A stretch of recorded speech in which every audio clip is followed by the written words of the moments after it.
focar com vocês agora no jejum, o jejum intermitente principalmente, né? Por que que é importante, por que que é legal fazer, por que que é uma coisa que eu indico, que eu aconselho, sempre, claro, né? Observando também como está o seu corpo, como está a situação da sua saúde, né? Se você já está com algum desequilíbrio, com alguma doença, tem que ter, né, moderação, tem que procurar orientação profissional, sempre fazer com um bom acompanhamento. Mas o jejum, gente, ele ajuda muito em diversas questões para ajudar a equilibrar o corpo, né? Nós, enquanto seres humanos, o nosso organismo, a nossa biologia, desde a pré-história, a gente foi preparado, o nosso corpo foi preparado para alguns momentos de ingestão, alguns momentos que a gente precisa comer para nutrir, para ter energia, para a gente poder gastar essa energia. Só que a gente também sempre foi preparado, desde os tempos da pré-história, para ficar alguns momentos sem comer, para dar tempo do nosso corpo digerir aquilo que foi consumido antes, absorver o que tiver que absorver, eliminar o que tiver que eliminar. O corpo precisa desse tempo. Pensa lá no Homem das Cavernas, lá na pré-história. Tenta lembrar, né, como que funcionava. Eles faziam o quê? Eles caçavam. Eles não tinham comida à vontade o tempo todo. Eles não iam lá na geladeira e pegavam o que eles queriam a qualquer momento. Eles tinham que caçar a sua própria comida e isso não era fácil. Muitas vezes eles passavam dias sem conseguir comer.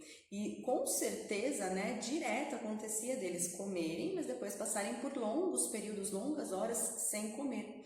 E isso trazia o que para eles? Energia, para depois não precisar caçar de novo, eles estarem lá fortes, né?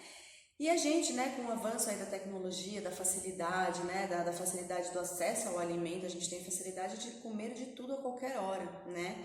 E isso fez o quê? A gente comer mais do que a gente precisa. Muitas vezes a gente come por crenças limitantes, por emoções, né? A gente come porque a gente está ansioso, muitas vezes a gente come por vontade, por gula, para beliscar, para petiscar, mas isso não quer dizer que a gente tenha aquela fome verdadeira. E o que que acontece? Por exemplo, você vai lá, você almoça. Aí o teu corpo precisa de um tempo para digerir aquele feijãozinho, aquela carninha, digerir o arroz, digerir os legumes. O corpo precisa de um período de tempo para fazer a digestão desse alimento que você comeu na hora do almoço. Isso contando que você comeu uma comida saudável, né? Contando que você comeu bem, um alimento de fácil digestão. Agora nem vou falar, né, de alimentos ultraprocessados, de alimentos muito pesados, comidas muito gordurosas, né? Gorduras ruins, saturadas, etc. Agora imagina, você comeu, o seu corpo está lá no processo da digestão, né? Que eu expliquei para vocês. Vai lá, volta lá na aula de digestão, para vocês lembrarem de todo o processo.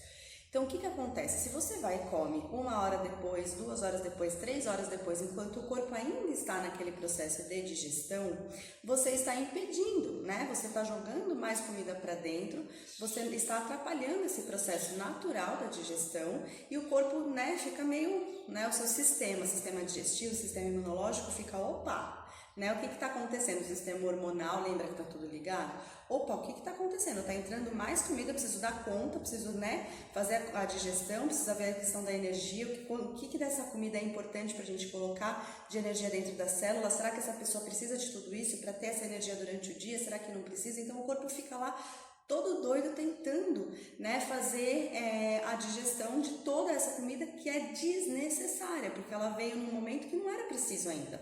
Você não comeu pela verdadeira fome. O corpo é muito inteligente. Quando ele tem fome de verdade, e se você aprende a conhecer o seu corpo, você vai aprender a reconhecer o que é essa fome, né?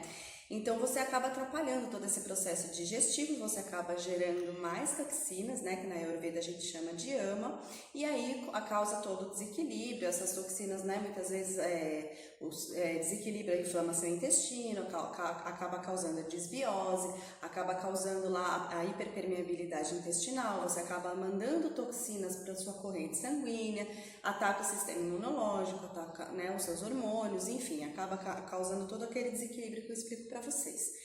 A questão, por exemplo, da insulina. Quando você come demais, né, e muitas vezes a gente come excessos de carboidratos e carboidratos refinados, carboidratos simples, que não são bacanas para o nosso corpo, São calorias vazias, não trazem nutrientes, e esses carboidratos, eles fazem o quê? Eles causam um pico glicêmico dentro do nosso corpo, um pico de glicose.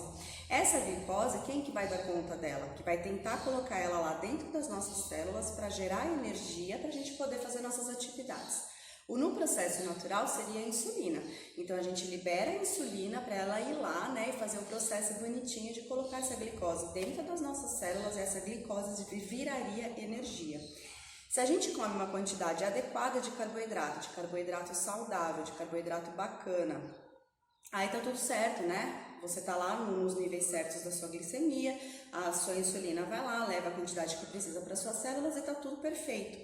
Agora, pelo contrário, né? Se você come em excesso, se o seu corpo tem glicose em excesso, a insulina não dá conta de colocar ela dentro das suas células para fazer esse gasto calórico, esse gasto energético, essa glicose excessiva ela vai acabar sendo estocada, principalmente pelo seu fígado, né? Então ela vai virar gordura no seu fígado e depois também ela vai sendo estocada em forma de gordura nas suas células, nas paredes ali dos seus vasos sanguíneos, né? Que a gente chama de aterosclerose. Então, por exemplo, o colesterol ruim, muita gente se preocupa muito com a questão das gorduras, e a gente tem sim gorduras ruins, mas a gente também tem as gorduras boas, mas as pessoas têm que entender que elas também têm que se preocupar muito com essa questão desse excesso de ingestão de açúcar e de carboidratos. Porque isso sim também pode causar lá, né, esse acúmulo de gordura nas artérias, devido a esse excesso de carboidrato, de açúcar, de glicose dentro do teu corpo, que a insulina não dá conta. Mais para frente, esse desequilíbrio, né, vai acontecendo de forma recorrente. O que vai acontecer? Vai causar uma resistência insulínica dentro do seu corpo, né? A sua insulina não dá conta, você não consegue produzir insulina o suficiente para dar conta de tudo isso, e você acaba tendo uma síndrome metabólica. O que é a síndrome metabólica? É qualquer desequilíbrio, pré-diabetes, diabetes, hipertensão, colesterol e etc. Obesidade, esteatose hepática, tudo isso faz parte das síndromes metabólicas, né? E aí o jejum intermitente entra nessa questão. O jejum intermitente nada mais é do que, em alguns dias da semana, não todos, eu faço, por exemplo, dia sim, dia não, mas vai do organismo, vai da pessoa, se ela está começando, se ela não está, se ela está acostumada, se ela não está. Então, em alguns dias da semana, a pessoa fica X horas sem comer, dando esse tempo para o corpo dele digerir o que ele precisa, absorver o que ele precisa, eliminar o que ele precisa. A gente dá essa pausa, esse descanso, sem colocar muita coisa para dentro, dando, né, o descanso merecido que o corpo precisa. A gente pode fazer jejum de 12 horas, né, que na verdade, com o tempo, eu vou explicar para vocês depois, que as 12 horas sem comer seria o ideal, seria o natural do nosso corpo. Então, o ideal é a gente jantar cedo, jantar até 7, 7h30, também falei isso na aula de ciclo circadiano, e depois a gente pode, né, só comer lá no dia seguinte, no café da manhã mesmo, quando a gente não fizer o jejum intermitente, ou já só no almoço. Se a gente jantar, por exemplo, às 7h30 da noite e depois for tomar o café da manhã às 7h30, 8 horas, já deu as 12 horas e tá ótimo. Isso nem seria o jejum. Mas para quem está começando agora, a gente já pode contar as 12 horas como jejum intermitente.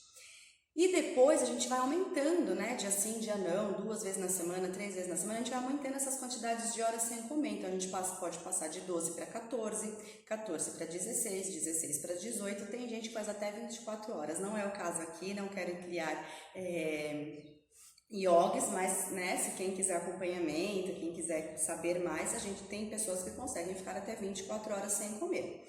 E aí o jejum intermitente é isso, é você ficar períodos de tempo sem comer, porque você dá tempo para o seu corpo fazer a digestão do que ele comeu anteriormente, absorver, mandar para a corrente sanguínea os nutrientes, eliminar através das fezes, das urinas, da urina, do suor, o que é toxina, dá tempo da insulina fazer toda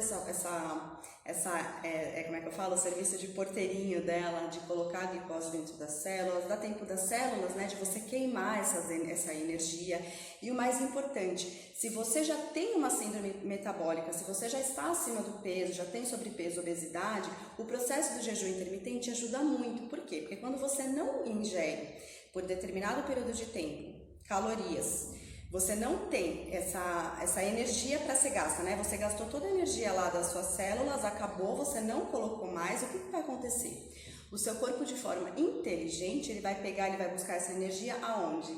Na gordura. Aí é que começa, né, a verdadeira queima de gordura, aí que você consegue chegar mesmo no processo de emagrecimento real, verdadeiro, e é um processo muito bacana porque você adapta seu corpo, você se acostuma a viver dessa forma, e aí naturalmente, né, o seu corpo vai saber que vai ter momentos que ele vai buscar a fonte de energia em outro lugar. Então você emagrece e você permanece magra, sem remédio, de uma forma totalmente natural, e eu juro pra vocês, quando vocês se acostumam, é sem sacrifício, de verdade. E muito pelo contrário, muitas vezes você fica, o período que você fica sem comer, você fica muito mais disposta, você sente muito mais energia, porque ainda tem uma outra coisa que se chama produção dos corpos cetônicos, que eu vou explicar isso depois em detalhes em alguma outra aula, porque também é legal explicar bem bonitinho. Mas esses corpos cetônicos, eles são importantíssimos para o nosso cérebro, para o nosso foco, concentração, memória. A gente só consegue produzir esses corpos cetônicos quando a gente está realmente, né, com ausência aí por um período de alimentação, né, principalmente da glicose, né, o corpo acaba buscando queimar essa caloria na gordura e aí o fígado acaba produzindo esses corpos cetônicos que são muito importantes também para nosso foco, concentração, memória, para nossa parte cerebral. Então só tem benefícios. Mas, né, como eu digo, se você já tem uma síndrome metabólica, se você tem dificuldade, não tente fazer sozinha, pesquisa, estuda, vai fazendo de pouquinho, começa com 12 horas, vai acostumando o organismo, né, e aí aos poucos você vai introduzindo esse jejum intermitente como um hábito de vida. Isso a gente pode fazer para sempre, se a gente quiser, mas sempre assim, pensando que é intermitente, porque senão também pode não fazer o efeito desejado. Então é um dia sim, um dia não, 2, 3 dias na semana, a gente pode fazer eu gosto de fazer até 18 horas no máximo, eu acho que tá bacana. E aí a gente depois, quando a gente for sair do jejum intermitente, também tem que tomar cuidado com o que vai comer, né? Então vai comer comida saudável, comida leve, né? Um ovinho, um abacate, um caldinho, uma sopinha, um suco. Começa com uma coisa leve, para também não chegar, você tá com o estômago vazio, com o organismo vazio, caindo como uma bomba, como uma feijoada. Então reintroduza uma alimentação leve e a alimentação saudável, natural, comida de verdade, como eu sempre falo para você. Se você quiser saber mais sobre o jejum intermitente, sobre dieta, sobre alimentação saudável, sobre como comer bem, comer de tudo, sem passar muito perrengue, com autonomia, com poder pessoal, mas mesmo assim ter mais saúde, bem-estar, energia, foco, concentração, disposição e além de tudo manter um corpo saudável, acesse ao meu curso que está na descrição, As 4 Estações. Você vai aprender como viver de forma saudável, natural, com uma saúde integral, sem sofrimento, comendo de tudo que é comida de verdade. Dá um like, se inscreve. Um beijo.